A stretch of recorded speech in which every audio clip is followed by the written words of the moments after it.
Em nome do Pai, do Filho e do Espírito Santo. Amém.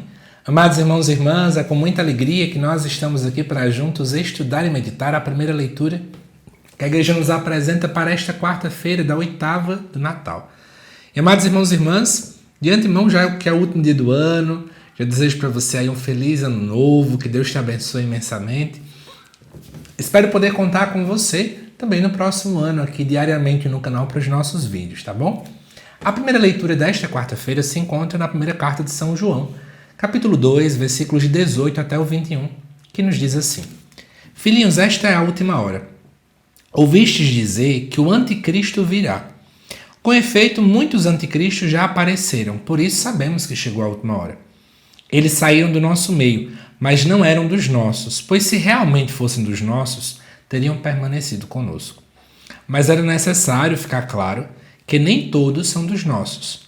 Vós já recebestes a unção do Santo, e todos tendes conhecimento. Se eu vos escrevi, não é porque ignorais a verdade, mas porque a conheceis, e porque nenhuma mentira provém da verdade. Amados irmãos e irmãs, deixa eu explicar para vocês esse contexto, porque às vezes eu vejo muita gente, sempre que vê o texto anticristo na Bíblia, automaticamente já tenta associar isso a realidades ligadas ao final dos tempos, à realidade apocalíptica, sendo que, na verdade, não é esse o objetivo do texto especialmente falando. Na comunidade a qual essa carta foi escrita, nós estávamos vendo ali algumas pessoas dizendo iluminadas, cheias de muito saber, que é uma espécie de um pré-gnosticismo, né? Pessoas que tinham uma revelação particular, tinham uma revelação privada, só que, infelizmente, o que elas diziam acreditar e ser não eram condizentes com a prática. Então, por exemplo, eles diziam, Deus fala diretamente comigo, Deus me deu tal revelação, mas quando ia para a prática, esse povo não perdoava, esse povo não amava, esse povo não fazia gestos de caridade. Então, existia uma grande dissociação, né, entre fé e vida, entre aquilo que eles diziam acreditar e aquilo que de fato eles eram. E isso é extremamente problemático. E aí, diante do texto, então, começa a falar que muitos anticristos já apareceram. É justamente para dizer exatamente isso, né? Muitas pessoas que na verdade não eram do lado de Cristo já chegaram a aparecer. E olha o que é que o texto fala: saíram do nosso meio. Eu acho que um dos piores inimigos que nós podemos ter são aqueles que estão dentro da gente. Muita gente acha que a igreja precisa ficar numa luta desenfreada contra o povo lá de fora. Mas eu acho que uma das maiores brigas que nós precisamos enfrentar é dentro. É exatamente aí onde é a nossa maior realidade de dificuldade, sabe? Porque, de fato, quando nós olhamos para dentro da igreja, quantas e quantas pessoas aí já saíram da igreja falando mal da igreja, praticando escândalos, gerando divisão e, pior, às vezes ensinando coisas completamente equivocadas ao povo. E é a mesma coisa que também aconteceu lá atrás. Só que olha o que é que diz: se realmente fossem dos nossos, teriam permanecido conosco. Está aqui a chave para a gente poder saber quem é de fato de Deus. É aquele que acaba permanecendo. Permanecendo apesar das realidades difíceis, permanecendo apesar das diferenças, apesar de perseguições, apesar de raivas, apesar de rancores.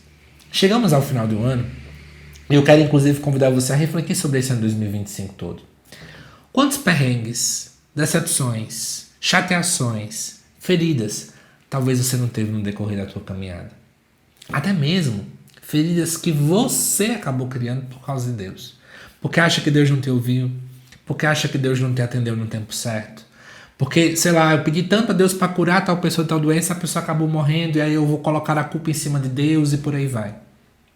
Quantas mágoas nós fomos deixando aí serem criadas? E, amados irmãos e irmãs, é preciso refletir, será que mesmo, apesar de tudo isso que eu fui deixando acontecer, eu ainda permaneci? Na minha pastoral eu recebi tantas reclamações, puxão de orelha, teve arranca-rabo, teve isso, teve aquilo outro. Eu permaneci mesmo acima de tudo isso. Na minha família, mesmo quando não me valorizaram, mesmo quando não me compreenderam, eu permaneci ali. Aquele que é de Deus permanece mesmo quando é perseguido, mesmo quando é incompreendido. Permanece, sabe fazendo o quê? Amando. Porque foi o que Cristo fez. Eu acho que nós podemos deixar como um grande desejo para nós 2026 permanecer. Mesmo quando ninguém queira, quando ninguém nos entenda, eu quero permanecer. E quando for muito difícil, peçamos a graça ao Espírito Santo, Ele que pode nos ensinar a parecer ainda mais com Jesus. Por isso que vou finalizar dizendo isso para vocês. Desejo muito que nesse ano 2026, eu e você, nós possamos permanecer mesmo quando for difícil. Porque na verdade Jesus nunca disse que ia ser fácil, né? Mas é preciso permanecer.